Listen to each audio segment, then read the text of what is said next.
I recently read the book Never Split the Difference by author Chris Voss. Several years ago, author Chris Voss was invited to a negotiating class at Harvard.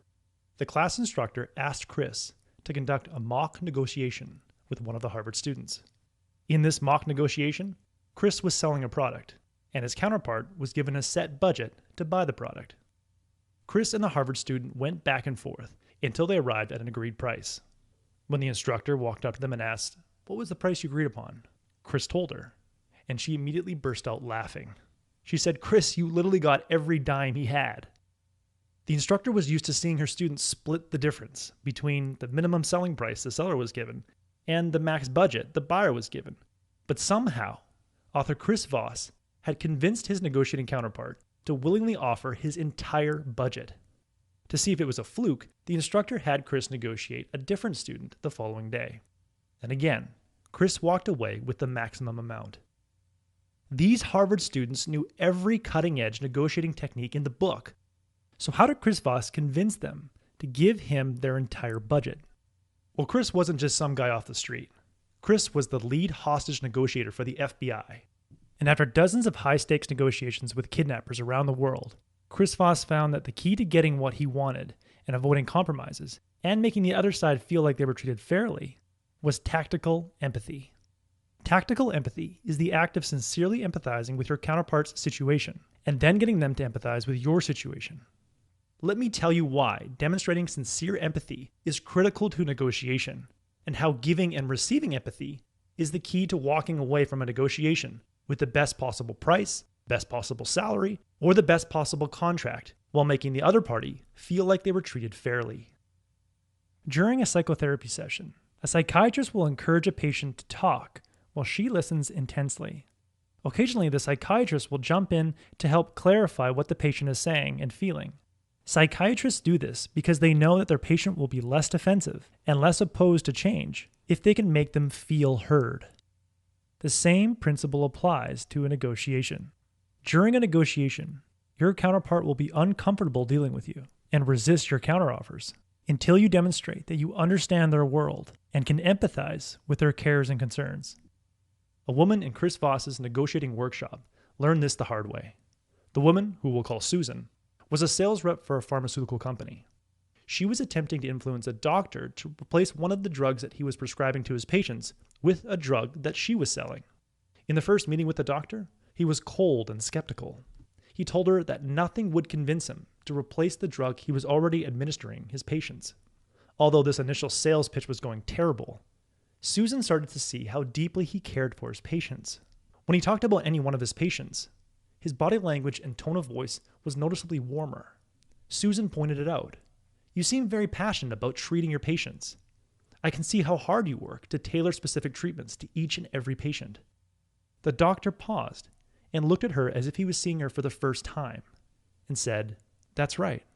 I feel like I'm treating an epidemic that the other doctors are not picking up on, which means that a lot of patients are not getting treated adequately." From that moment on, the doctor let down his guard and was willing to listen to what Susan had to say. When Susan brought up the positive attributes of her product, he listened closely. By the end of the meeting, the doctor said he was open to trying the new medication, and he placed an order that day. The magical words that turned around Susan's conversation with the doctor were, "That's right." If you can get your counterpart to say the words, "That's right," then you know you've made them feel heard, and you'll know that they'll be more receptive to any offers and counteroffers that you make from that point forward. Author Chris Voss says, "A negotiation doesn't truly start until you hear the words, 'That's right.'" The best way to get your counterpart to say the words, "That's right," is to listen to the emotion behind your counterpart's words. Your goal is to spot some cares and concerns that they have regarding the negotiation, and then summarize those cares and concerns with a concise statement that starts with, "It seems like," or "It sounds like." As in, "It seems like you're really concerned about blank," or "It sounds like blank is really important to you." The beauty of starting your statements with "It seems like," or "It sounds like" is that if you're wrong, you don't damage the conversation, since you can follow up with, "Well, I didn't say that's how it was, it just seems that way." But if your counterpart confirms your summary statement with a "That's right," then it's time to get them to empathize with your situation. Chris Voss says the best way to get someone to empathize with your situation and start thinking of ways in which they can help you is to ask calibrated questions. Calibrated questions are open-ended questions that start with how or what and are calibrated to direct your counterpart's focus towards your problem. They turn a negotiation from a confrontation to a problem-solving session. Chris Voss says, the ultimate calibrated question is, how am I supposed to do that? Let's say you're renting an apartment and your landlord tells you that he's going to increase the rent from $1,200 a month to $1,500 a month. The best way to avoid the rent increase and negotiate a lower rent is to empathize with his position and then ask a version of how am I supposed to do that.